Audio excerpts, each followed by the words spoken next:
Welcome to my channel, Education on Earth's System (ESS). So, in the very first video, I uploaded the video on river processes as well as hydrological cycle and the related key terms.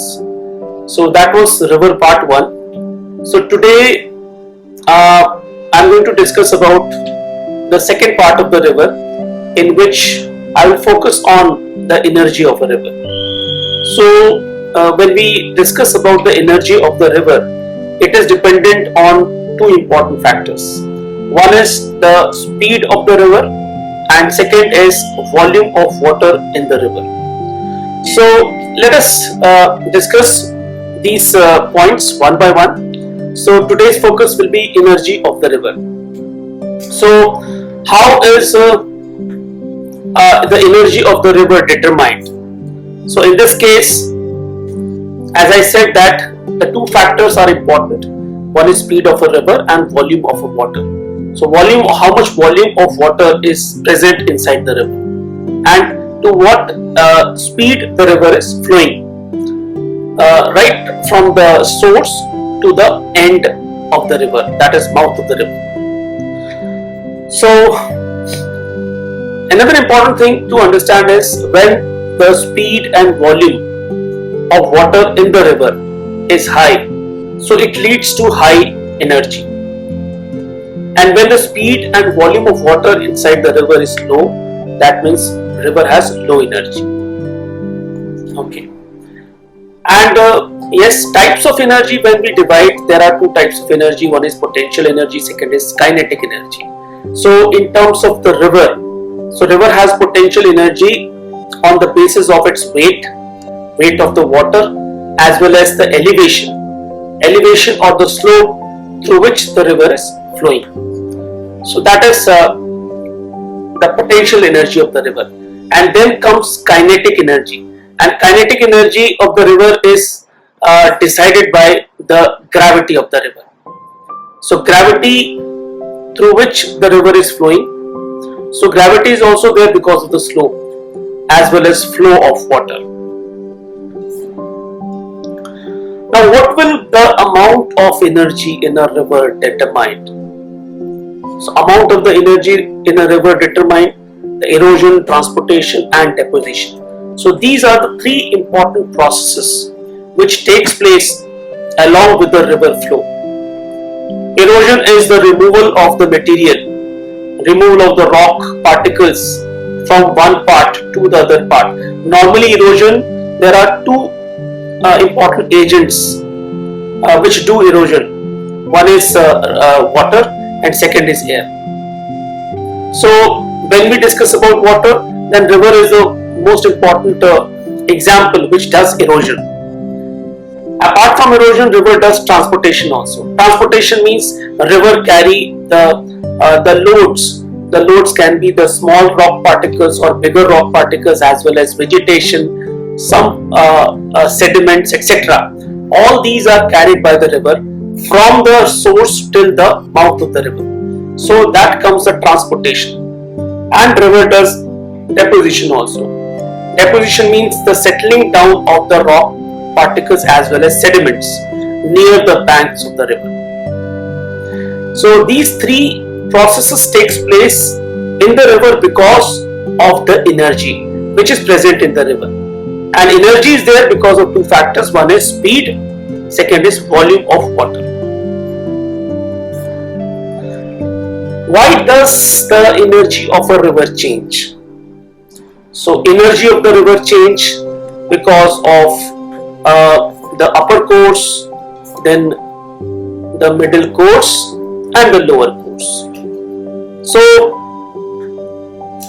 the energy of the river changes during the three courses because of these factors. One is gradient, second is roughness, then wetted perimeter, size of the drainage basin, presence of vegetation, permeability of rocks and climate. So these are the factors, these are the components or the factors or the reasons which are responsible to bring the change in energy of a river. Now, in brief, gradient means the slope. So sometimes the slope is steep or the slope is gentle, which actually change the energy of the river. Roughness, the surface on which the river flows. Sometimes it is uneven. So the more uneven the surface is, that means more energy is invested by the river. Wetted perimeter is the river when it flows and it actually comes in contact with the floor of the river as well as the sides of the river. So the total length of that contact of the river water with the surface of the earth is called wetted perimeter. Size of the drainage basin, it is decided by the small channels, small river channels which actually meet the main river. So if the number of channels are more, that means size of the drainage basin is also high or more, and vice versa. Presence of vegetation depends on the plants or the trees which come across the flow of the river. So if the vegetation is more, so it actually affects the energy of the river. More or less, depends. Then permeability of rocks. It is the capability of rocks or ability of the rocks to let the water go inside. So in that sense, rocks can be porous or non-porous rocks. Porous means permeable rocks. Non-porous are impermeable rocks. And then climate. So climate is also one of the decisive factor which affects the energy of a river. Now let us understand one by one. So gradient, when the gradient is steeper, so if the gradient is steeper, the river flow will be fast. So river flow is fast, that means there will be more energy in the river. So water flowing down a steep slope has higher velocity than one which flows down a gentler gradient. So high velocity means high energy, low velocity means low energy, and it completely depends on the gradient of a particular area. So as you can see in this particular image,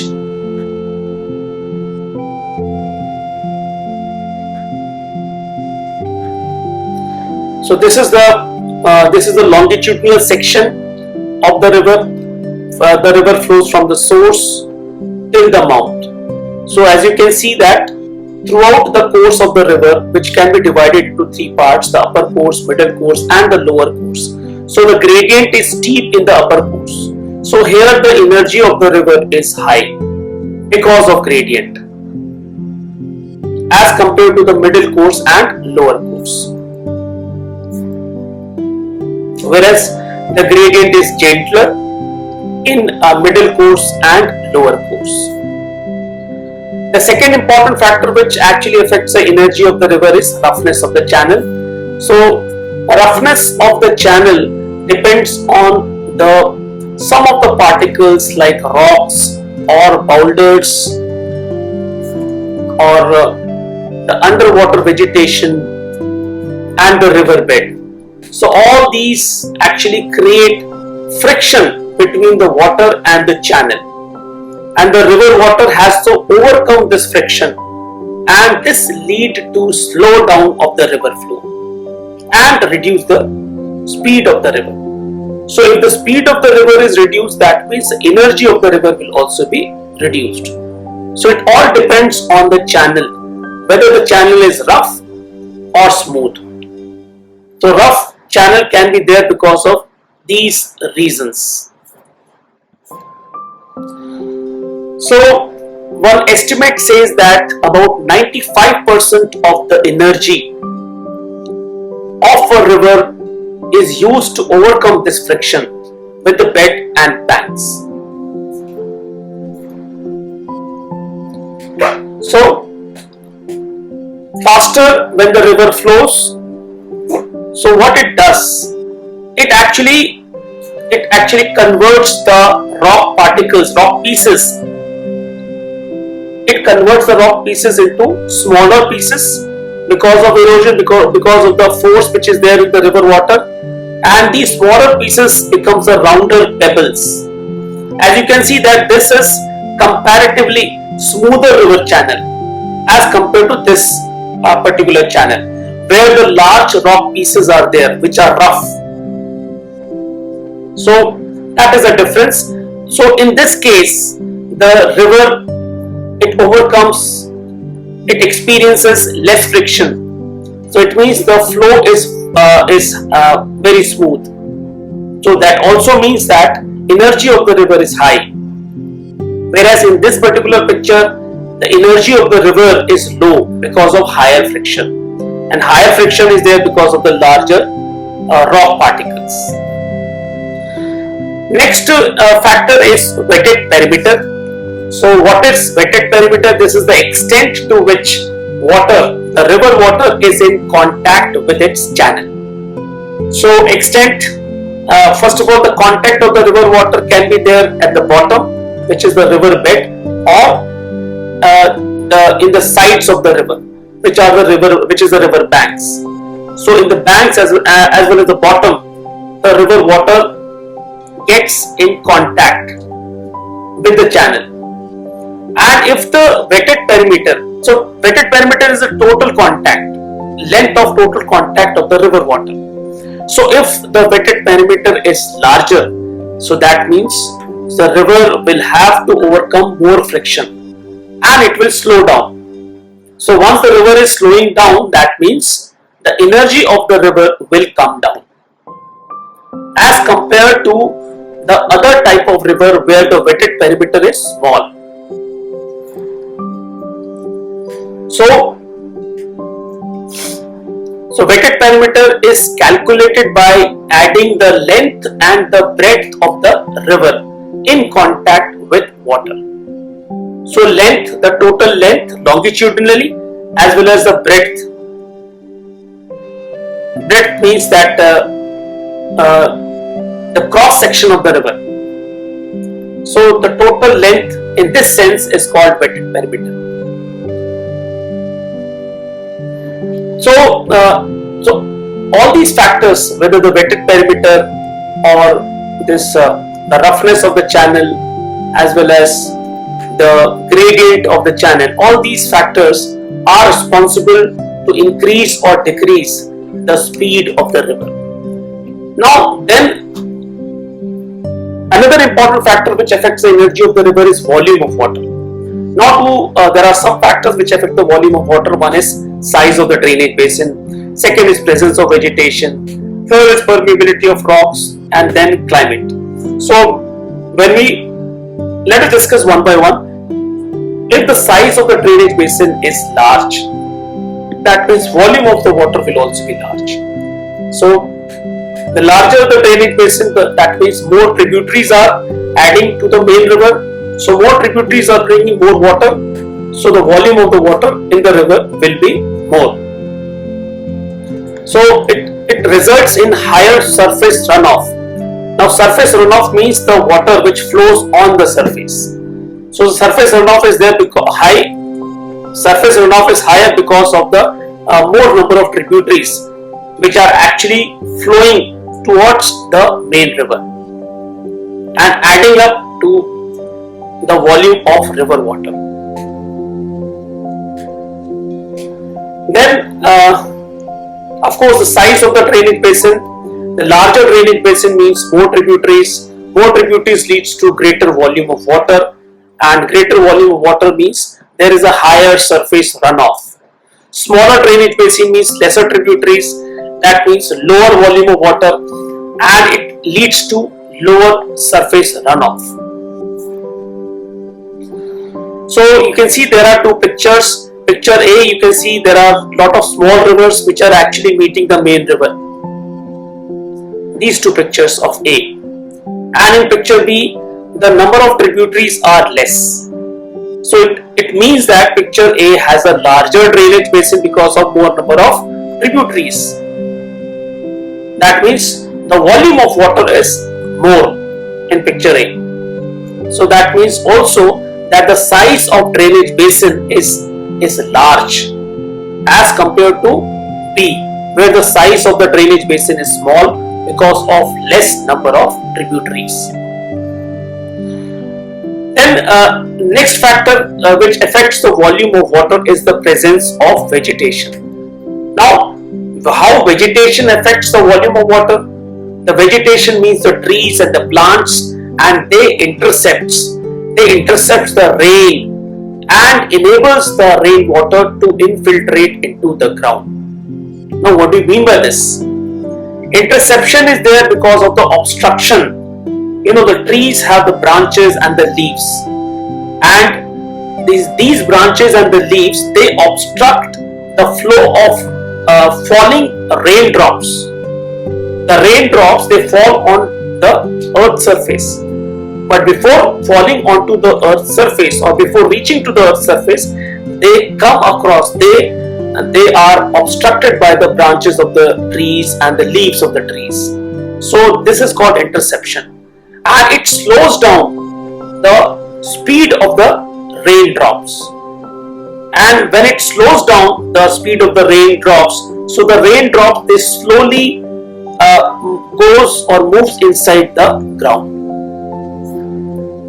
So it also reduces the surface runoff, and less water flows immediately to the river, and more water is actually reaching inside the ground. So this picture makes us understand that in the absence of the trees, there is no interception. So in that case, the water actually overflows onto the ground. That means the surface runoff is more. No interception means the surface runoff will be more. This is the presence of trees where high interception is there. So in case of high interception, the water will move inside. But in case of low interception will be there in the absence of the trees. In that case, the surface runoff will be more. Like in this case, and this surface runoff, extra water will be added to the river.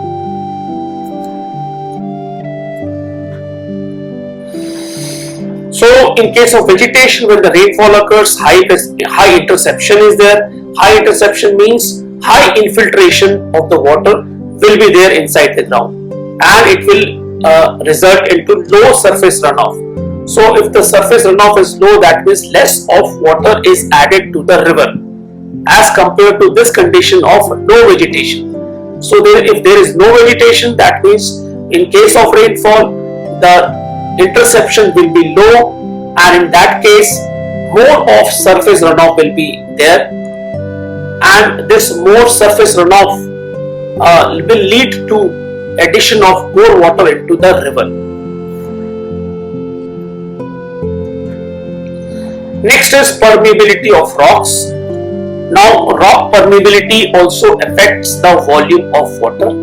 So concept is very simple. If the rocks are permeable, that means it will allow the entry of water inside them. That means less of the water will flow as surface runoff, and less of the water will be available to the river also. So more permeable the rocks, that means less volume of the river water will be there, and vice versa. So the permeability is determined by the size of the pores between the rock particles. So if the rocks, they have the small pores, that means the water cannot easily infiltrate into the rock, and in that case, what will happen? The rock is actually impermeable. So if the water is not moving inside, then it will flow on the ground, on the surface of the ground or earth surface, and that water will reach to the nearby river bodies. So that means the amount or the volume of the river water will increase in case of impermeable impermeable rocks. Whereas, so this is the case of impermeable rocks where the pores are small. So in that case, low infiltration is there, and low infiltration means the surface runoff will be high. So high surface runoff will lead to more addition of water into the river. Whereas in case of permeable rocks, which means there are bigger pores or larger pores. So larger pores means larger holes, which actually allows the entry of water inside the rocks. So more water will move inside the rocks and less water will be available for surface runoff. So that means less amount of water will add to the river also. Then comes climate. So in climate there are two important components. One is precipitation. Precipitation can happen in the form of rainfall, snowfall, hailstorm, etc. And the most common form of precipitation is rainfall. And second is temperature. So the climate can be dry and can be wet also. So dry climate means means low rainfall. Low rainfall actually is there because of low precipitation. And if the rainfall is low or precipitation is low, that means the volume of water in the river will be low. And in case of wet seasons, the high rainfall will be there, that means high precipitation is there, or it ultimately leads to more water to the river. So there are two images. One left hand side image shows the dry area. The dry area or arid region is there because it is there because of the low rainfall, which will lead to lower volume of water in the river. So this was supposed to be a river, but it looks like completely dry because of lack of rainfall or low rainfall, very low rainfall. Whereas in this particular picture, you can see that because of high rainfall, the volume of water is also high in the river. So guys, with this topic is finished. Thank you so much. Bye bye.